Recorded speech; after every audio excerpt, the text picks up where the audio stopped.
Okay, good morning, Year 7. I'm still waiting on some of you to do your maths whiz time from yesterday. Lots of you have done it, but I do need you to do your 40 minutes from yesterday's lesson. So if you have not done it already, that means your work is piling up. And I'm not going to be reteaching anything, so the more you kind of fall behind with your maths whiz, and the more I have to chase you up, the more stressed you're going to get. So it's really important that you're doing the maths lessons that I set on the day that you would actually have maths. So you would have maths on Tuesday, Wednesday and Friday. And that's when you need to be doing your maths that I set you, or Mrs. Bailey. So just bear that in mind, please.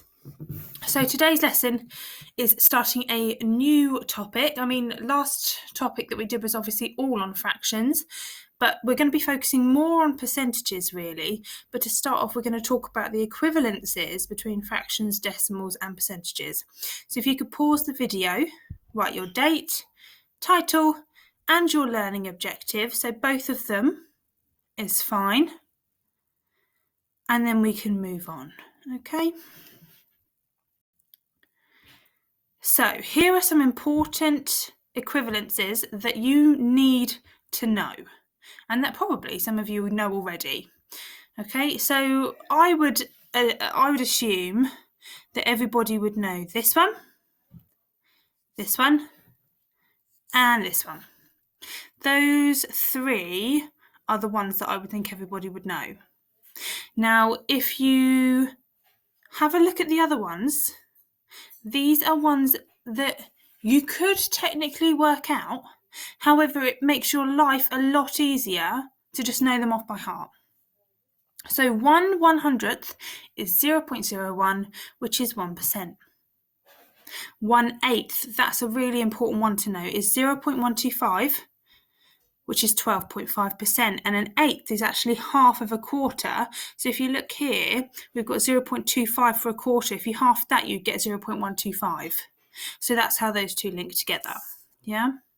We've got a fifth is 0.2, which is 20%. A fifth is the same as 2/10, which we know would be 0.2. So that's how that works, because you can cancel 2/10 down to be a fifth. Next one, a quarter, we know that. A quarter is 0.25 is 25%. A third, again, really important one that you need to remember. A third is 0.3, recurring. See, there's a little dot on the top, which means that would be 0.3, 3, 3, 3 forever and ever and ever. And you use a dots to show that that would go on. And then that would be 33.3 recurring percent. And then everyone should know a half is 0.5, which is 50%. Now I want you to think about, how do we get from the decimal to the percentage, and how do we get from the percentage to the decimal? I want you to have a think about that first of all. You need to write all of these down in your books, please. So here's your first example. Copy it into your book, please. What's 45% as a fraction and then as a decimal? Now, one thing you need to know about the percent sign is percent means per 100. So cent means 100. Okay, like a century is 100 years, and so on. So percent means per 100. So first one, part A, 45% as a fraction, we could write it 45 per 100. And that would be our fraction. It wouldn't be our simplified fraction though, we'd have to simplify it. So if we have a look and we divide the top and the bottom by 5, we would get 9/20. And we can't go any further than that, so that's our last final answer, 9/20. So 45% is 9/20. Let's have a think about what we could do as a decimal. So how we get from percentage to decimal is we divide by 100. So 45% as a decimal, we'd do 45 divided by 100, which would give us 0.45. That's our answer there. That's our answer there. Okay. So make sure you've got that copied down. Pause the video when you need. Example number 2, what's 0.8 as a percentage and then as a fraction? So 0.8 as a percentage, well, to go from decimal to percentage, we need to multiply by 100. So 0.8 times 100 is 80. And so our answer is 80%. That's 100, by the way. So that's part A. 0.8 as a percentage is 80%. What is it as a fraction, though? What is that as a fraction? Well, we can use our percentage, 80%, so we could write that as 80 over 100, which is what that percentage means, and then we can cancel it down. So we could half it and we'd get 40 over 50, and then we could divide it by 10 and we'd get 4 over 5, which is 4/5, and we can't go any further than that. So 0.8 as a fraction is 4/5, and as a percentage is 80%. Make sure you've got that down. Next one, example number 3, what's 3/5 as a percentage and then as a decimal? To get it as a percentage, 3/5, you need to write it as a percentage, as a fraction over 100, because we need it to be percent. So what do we multiply 5 by to get 100? Well, we multiply it by 20. So we've got to do the same to the top. We've got to do 3 times 20, which is 60. And so 60 over 100 is the same as 60%. And so 3/5 is 60%. That's part A. And then part B as a decimal, well, we know it's already 60%, which we can divide by 100 to get it as a decimal, which would be 0.6. Okay? And that's our answer there.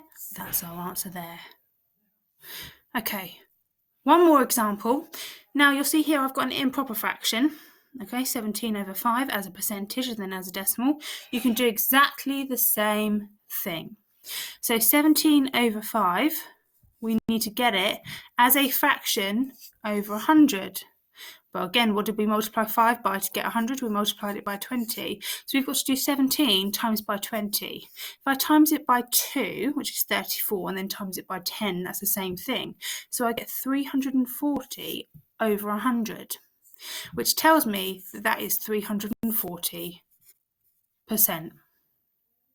As a decimal, we do 340 divided by 100, which is 3.4.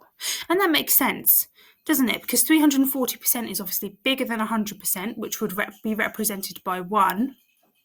And then 3.4 is obviously bigger than 1 as well. So that's how they link together as well. So you can have percentages bigger than 100, and you can have obviously decimals bigger than 1, and you can have improper fractions.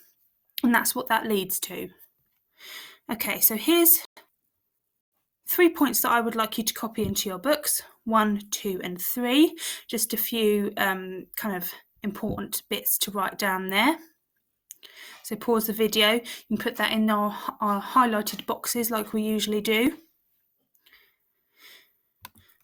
Okay, so here are the questions I'd like you to do. So exercise 11A, questions 1 to 4, either in your books or on the paper, whatever you're using. You'll see that there's a non-calculator sign for each of these. So question 1, fractions to percentages. Question 2, decimals to percentages. 3, percentages to fractions. Here, you would get some improper fractions, okay, because they're bigger than 100%. And then question 4 here on the next page, where you've got to write the equivalences next to each other. Okay, now the answers are on the PDF, so you can check your work once you're done. So please submit a picture of your work to me as soon as you've completed it, and you know I'm here if you need any help with any of the questions at all. So 4 questions for you to do. Technically, you kind of got 5 per question, so 20 questions in total for your work today. Remember, email me if you've got any issues at all, and I look forward to seeing your work.